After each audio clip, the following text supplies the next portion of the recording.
I forecast financial milestones without obsessively overplanning, and it saved me from burnout, missed goals, and constant second-guessing.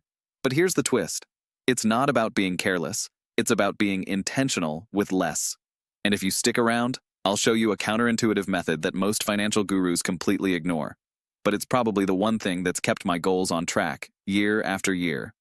Most people think financial forecasting is about building hyper-detailed spreadsheets, running worst-case simulations, and setting fixed 5-year targets.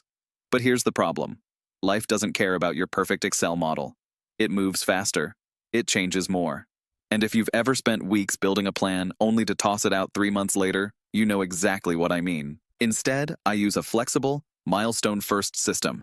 I start by reverse engineering outcomes I actually care about, like hitting 100K in liquid savings, replacing 100% of my income through passive streams, or having enough for a year-long sabbatical. Then I build only as much plan as I need to hit the next milestone. No 50-step breakdown, no hour-by-hour schedule.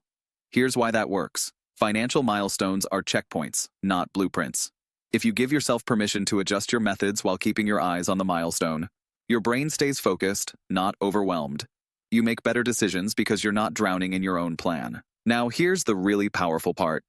I layer in forecast triggers. These are simple events or numbers that tell me when it's time to reassess, like hitting 80% of a goal, a market shift, or a personal change like moving countries. It's the difference between reacting emotionally and adapting strategically.